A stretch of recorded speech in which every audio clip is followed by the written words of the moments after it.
Sobat DSP yang berbahagia, hari ini John Hetman sudah mendarat di Bandara Udara Internasional Soekarno-Hatta di Terminal VIP, di mana tidak ada penyambutan yang cukup meriah, hanya beberapa foto yang jepretan layar dari wartawan yang dapat melihat tangkapan di kameranya bahwa John Hetman bersama keluarganya, yaitu seorang istri dan 2 orang anak, kemudian satu penerjemah mendarat di Bandara Internasional Soekarno-Hatta Terminal VIP pada pukul 13 hari ini, Sabtu.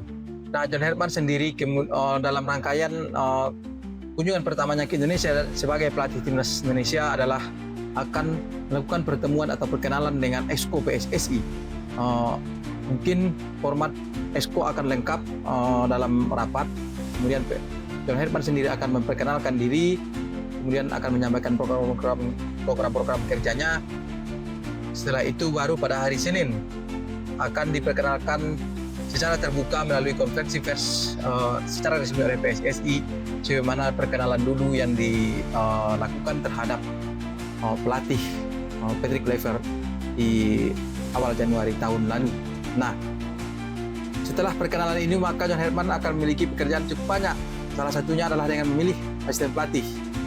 John Hetman akan membawa 2-3 asisten menjadi orang kepercayaannya dalam menangani timnas kepala Indonesia maupun menangani timnas U23. Mungkin salah satu dari asistennya akan spesifik menangani secara mendalam timnas U23 Indonesia. Nah, di samping itu tentu akan butuh beberapa pelatih lainnya, mungkin pelatih striker, kemudian analis video, dan yang lain-lain. Termasuk juga dokter kepelatihan dan lain sebagainya, itu mungkin akan ditentukan atau dipilih oleh PSSI. Mudah-mudahan nanti banyak dari talenta-talenta lokal yang memenuhi syarat memiliki lisensi AFRO AFC bisa turut andil di dalam kepelatihan timnas John Hetman ini untuk lebih memberi prestasi dan mengangkat kembali timnas Indonesia di Asia dan di dunia tentunya. Nah, dari beberapa calon pelatih yang akan ditunjuk oleh John Hetman, ada nama seperti Kurniawan Wilianto yang sudah memiliki lisensi AFC Pro, yang telah pernah menjadi asisten dari Cesc Fabregas di Como di Italia. Nah, ini juga merupakan salah satu kandidat yang berpotensi berpengalaman sebagai striker. Nah, ini bisa dimanfaatkan sekaligus sebagai pelatih striker. Kemudian ada nama seperti Bima Sakti, kemudian nama seperti Indra Safri, walaupun mungkin Indra Safri akan sedikit tidak akan ditunjuk oleh PSSI. Kemudian masih banyak lagi seperti analis video yang bisa dipilih oleh PSSI dari lokal maupun dari luar tentunya. Nah, mudah-mudahan dalam konferensi pers PSSI nanti pada hari Senin, John Hetman bisa menyampaikan visi misi, kemudian langkah awal, kemudian menyampaikan bahwa apakah masih ada gerbong atau pemain yang akan dilakukan naturalisasi menjadi pemain timnas. Kemudian kita juga sangat berharap bahwa dalam konferensi pers tersebut PSSI sekaligus mengumumkan siapa yang menangani pelatih timnas Indonesia U17. Kenapa ini penting? Karena agenda U17 begitu banyak di tahun 2026 ini. Ada AFC atau ASEAN Cup, di mana hasil dari ASEAN Cup tersebut 8 besar negara akan lolos mengikuti Piala Dunia U17 tahun ini, yang juga dilakukan di akhir tahun 2026, tentunya masih di Qatar. Karena tuan rumahnya Qatar hingga 2029 tetap menjadi tuan rumah Piala Dunia U17. Nah, mudah-mudahan Indonesia bisa lolos. Makanya PSSI harus bekerja keras menunjuk atau memilih ataupun menyeleksi calon pelatih timnas U17 sekaligus diumumkan nanti di Senin.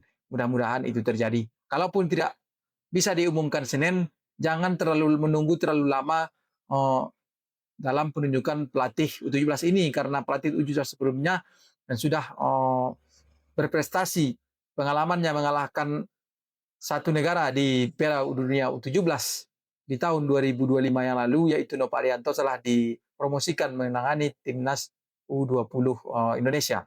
Nah, dalam seleksi kepelatihannya, John Hetman dulu dilakukan melalui kolektif kolegial, tidak one man show atau tidak ditunjuk atau langsung diwawancarai oleh ketua umum, tetapi melalui seleksi yang cukup ketat dari 20 nama menjadi 10 nama, menjadi 5 nama, kemudian menjadi 2 nama, kemudian dibawa ke Exco, dipilih dan diberikan syarat-syarat atau target yang sama-sama berkomitmen tidak akan ada pemecatan hingga akhir tahun 2027. Artinya 2 tahun mendatang Indonesia akan tetap dipimpin oleh John Hetman apapun hasil dari pertandingan-pertandingannya nanti, baik itu di Maret, Juni, Juli, di Agustus, September, kemudian ada di November.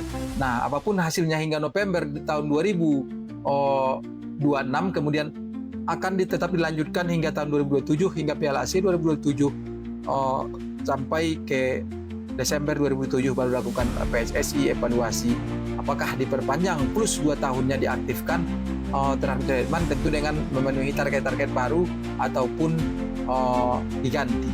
Nah, ini juga cukup mengembirakan agar langkah timnas Indonesia memiliki target minimal jangka menengah dan jangka panjang agar timnas Indonesia bisa segera masuk dari 100 besar dunia bagaimana visi dan misi roadmap PSSI yang belum pernah kita lihat, tetapi tentu akan berisi tentang hal-hal tersebut. Demikian kawan-kawan, semoga John Hetman di perkenalan hari Senin besok bisa menyampaikan langkah-langkah apa yang dilakukan, apakah membentuk tim atau kepelatihan. Mudah-mudahan lancar, berjalan dengan baik, dan mendapat dukungan dari supporter Indonesia. Bravo DSP, bravo John Hetman, bravo PSSI. Wassalamualaikum warahmatullahi wabarakatuh.